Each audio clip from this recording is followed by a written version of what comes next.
Semangat pagi semuanya, semoga semua dalam keadaan yang sehat. Berjumpa kembali pada video pembelajaran kali ini di kelas 6, tema 1, Selamatkan Makhluk Hidup, subtema 1, pembelajaran 3. Adapun kompetensi dasar dalam muatan bahasa Indonesia adalah sebagai berikut. 3.1. Menyimpulkan informasi berdasarkan teks laporan hasil pengamatan yang didengar dan dibaca. 4.1. Menyajikan simpulan secara lisan dan tulis dari teks laporan hasil pengamatan atau wawancara yang diperkuat oleh bukti. Dasar dalam muatan IPA yaitu 3.1. Membandingkan cara perkembangbiakan tumbuhan dan hewan.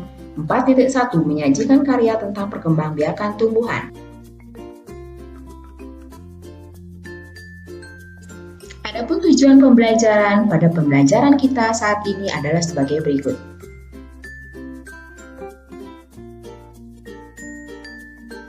Nah, sekarang kita menginjak ke tahap pembelajaran. Ayo belajar!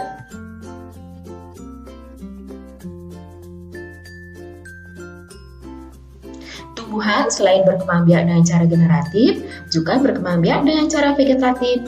Bagaimana perkembangbiakan vegetatif pada tumbuhan? Ayo kita cari tahu. Perkembangan secara vegetatif terjadi tanpa adanya peleburan antara sel kelamin jantan dan sel kelamin betina. Perkembangbiakan secara vegetatif bertujuan untuk menghasilkan tumbuhan baru atau tumbuhan dengan sifat baru. Perkembangbiakan vegetatif dapat terjadi secara alami maupun buatan. Perkembangbiakan vegetatif alami dapat terjadi dengan tunas, misalnya pada pisang dan tumbuhan suji. Perkembangbiakan vegetatif alami dapat terjadi dengan umbi lapis. Umbi lapis misal pada bawang merah, bawang putih, dan bawang bombay. Bawang memiliki bentuk berlapis yang di tengahnya akan tumbuh tunas. Umbi lapis terdiri atas daun yang tumbuh melapisi batang dan membengkak di dalam tanah. Pada umbi batang misalnya pada kentang dan ubi jalar. Akar misalnya pada wortel, lobak, dan singkong. Perkembangan vegetatif alami dengan geragi misalnya pada rumput teki dan stroberi. Akar tinggal atau rhizom misalnya pada kunyit, jahe, dan lengkuas.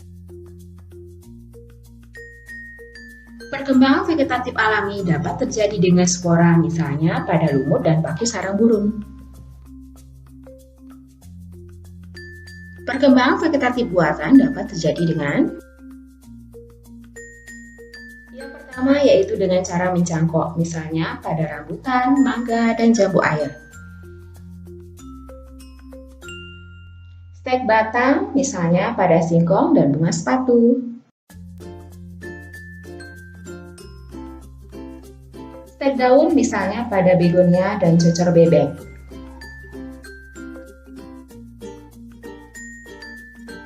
Produk misalnya pada stroberi dan bougainville. Yang terakhir adalah tempel atau kolasi dan menyambung, misalnya pada jeruk, durian, dan rambutan.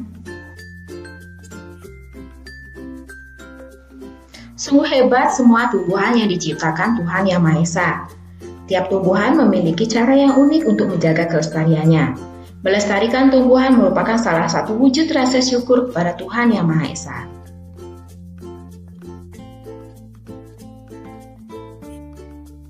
Marilah kita bersama-sama membaca teks berikut.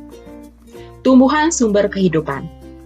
Indonesia memiliki dataran tinggi, dataran rendah, dan perairan. Dataran rendah adalah dataran yang memiliki ketinggian 0-200 meter di atas permukaan laut. Hampir semua ibu kota provinsi di Indonesia terletak di dataran rendah. Tumbuhan di dataran rendah adalah padi, palawija, dan tebu. Wilayah pantai termasuk dataran rendah. Indonesia memiliki banyak pantai karena negara kita terdiri atas ribuan pulau. Tumbuhan di wilayah pantai adalah kelapa, bakau, dan ganggang. Dataran tinggi adalah dataran luas dengan ketinggian lebih dari 200 meter di atas permukaan laut. Beberapa dataran tinggi di Indonesia adalah Dataran Tinggi Dieng, Jawa Tengah, Dataran Tinggi Malang, dan Dataran Tinggi Tengger, Jawa Timur, Dataran Tinggi Alas, Aceh, dan Dataran Tinggi Bone, Sulawesi Selatan. Jenis tumbuhan di dataran tinggi adalah teh, kopi, cengkeh, buah-buahan, dan sayuran. Dapatkah kamu menemukan jenis tumbuhan lain yang terdapat di dataran tinggi dan dataran rendah? Oleh Nuni Tara Salvia.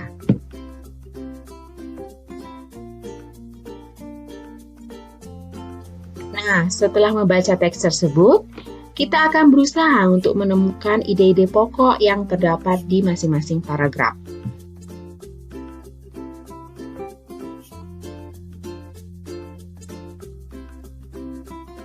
Pokok pikiran adalah ide utama atau inti pembahasan dari sebuah paragraf. Pokok pikiran disebut juga gagasan utama, gagasan pokok, atau ide pokok. Pokok pikiran sebuah paragraf terdapat dalam kalimat utama.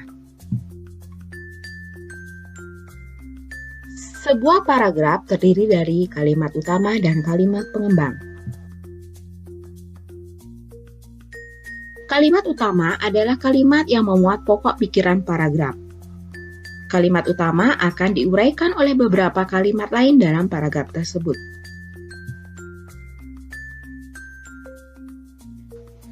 Nah, setelah kalian mengetahui tentang kalimat utama, kalian harus mengetahui tentang kalimat pengembang. Kalimat pengembang adalah kalimat yang berfungsi untuk menguraikan, menjelaskan, dan merinci kalimat utama. Nah, semakin menarik bukan pembelajaran kita hari ini? Ide pokok dalam suatu paragraf dapat ditemukan dengan langkah-langkah sebagai berikut. Yang pertama yaitu dengan membaca isi paragraf dengan seksama. Yang kedua, temukan kalimat utama dan kalimat penjelas. Yang ketiga, tentukan informasi yang terdapat dalam kalimat utama. Dengan materi yang telah kita pelajari tadi, kalian akan lebih mudah dalam menentukan ide-ide pokok dalam masing-masing paragraf, khususnya dalam teks tumbuhan sumber kehidupan.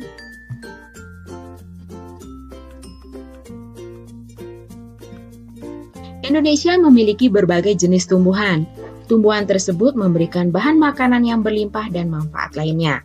Bagaimana kita mensyukurinya? Demikianlah pembelajaran tema 1, subtema 1, pembelajaran 3. Terima kasih karena kalian sudah belajar hingga selesai. Sampai jumpa kembali pada media pembelajaran berikutnya.